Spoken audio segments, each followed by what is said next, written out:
돈의 대이동이 시작됐다. 초인플레이션 시대, 살아남으려면 어떻게 해야 하나? 강달러 시대는 언제까지 계속될 것인가? 지금은 초인플레이션 시대입니다. 오늘은 김광석 씨가 쓴 긴축의 시대라는 책을 통해 앞으로 금리와 물가가 얼마나 오르게 될 것인지, 또한 환율은 어떤 방향으로 움직이게 될 것인지 알아보겠습니다. 그리고 초인플레이션 시대를 맞아 돈이 어떤 곳으로 몰리게 될지도 정리해 보겠습니다. 먼저 금리란 돈의 가치를 말합니다. 금리가 변하면 돈 가치도 변하고 돈으로 살 수 있는 물건, 즉 자산의 가치도 변합니다. 또한 돈과 돈의 교환 가치인 환율도 바뀝니다. 즉 돈의 가치가 이동함에 따라 경제 전반의 흐름이 달라진다는 것이 이 책의 요지입니다. 이런 돈의 대이동과 함께 우리는 어떤 경제 환경에 놓이게 될까요?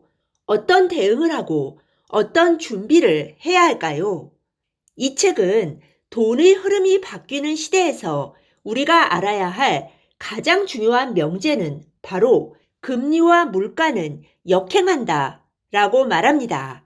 그리고 살면서 어떤 투자 결정을 하던 간에 평생 이 명제를 머릿속에 넣어 두어야 실패를 면할 수 있다고 강조합니다.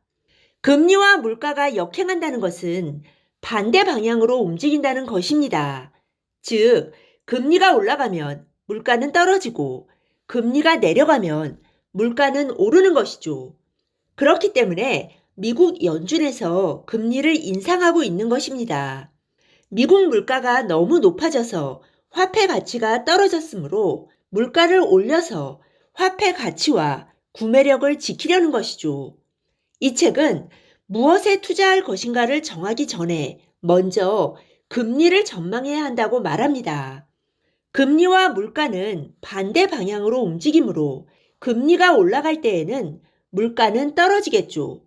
금리가 올라가면 상품 가격만 떨어지는 것이 아니라 우리가 투자하는 자산, 즉 주식과 부동산의 가격도 떨어집니다. 이 책은 금리가 어떻게 움직일 것인가를 가장 중요한 변수로 보면서 경제 전망을 하면 부동산이나 주식 가격 전망을 틀리기가 더 어렵다고 말합니다. 부동산 매매 가격을 결정짓는데 가장 중요한 변수가 바로 금리라는 것입니다. 물론 부동산이나 주식 가격을 결정하는 요소가 금리만은 아닙니다. 수요와 공급, 그리고 기업의 성장도 금리 못지않게 중요하죠. 하지만 그동안 우리가 저금리에 너무 익숙해진 나머지 금리의 중요성을 과소평가해 온 것도 사실입니다. 어떤 추세든 2년이 지속되면 사람들은 그 추세가 계속될 것이라고 믿어버리는 경향이 있습니다. 이 책은 금리가 하락할 때는 어떤 수단을 써도 부동산 가격 급등이라는 현상을 막을래야 막을 수가 없고, 금리가 오를 때는 어떤 수단을 써도 부동산 가격 하락을 막을 수 없다고 말합니다. 그런데 문제가 하나 있습니다. 미국에서 금리를 과감하게 인상하는 것은 그만큼 미국의 경제 성장이 견실하기 때문입니다. 미국 경제는 코로나로 인한 영향을 완전히 극복하고 코로나 이전 상태로 돌아간 것으로 보입니다. 하지만 한국 경제는 그렇지 않습니다. 이 책은 한국 경제는 스태그플레이션의 위협 앞에 있기 때문에 미국만큼 과감하게 금리를 올리기 어렵다고 진단합니다. 한국은 2019년, 2020년 연속으로 물가 상승률이 1%밖에 안 되던 상황이었습니다. 즉, 저물가, 저성장, 저금리 국면이었던 것이죠. 그런데 올해 물가 상승률은 4% 정도로 전망된다고 합니다. 경제 규모는 줄어들고 실업은 늘고 소득은 주는데 물가만 오르는 상황을 스태그플레이션이라고 합니다. 즉, 경기 침체와 물가 상승이 동시에 찾아오는 상태를 말합니다.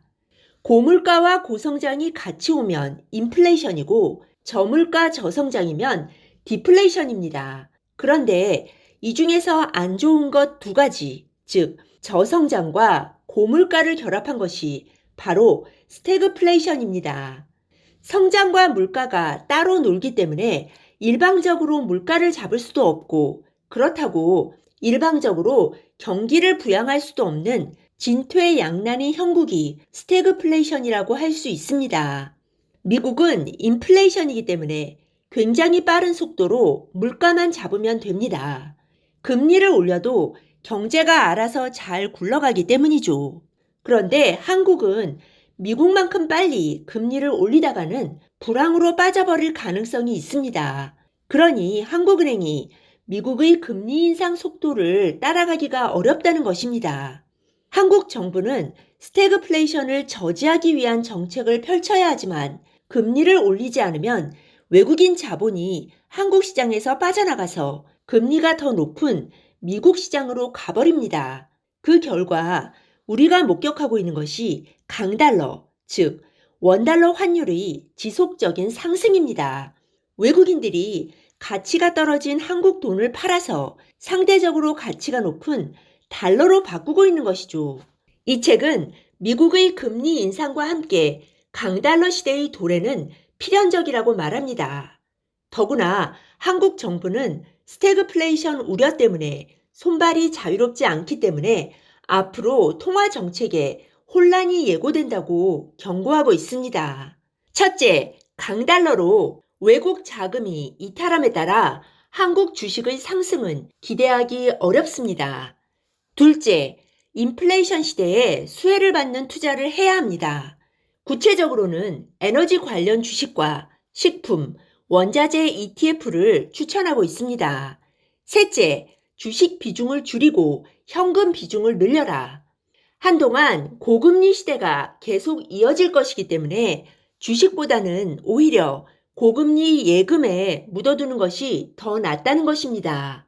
은행 예금도 5%를 주는 상황에서 주식에 투자하려면 최소 10%는 벌어야 하는데 딱히 리스크를 지면서까지 그럴 필요가 없다는 것이죠.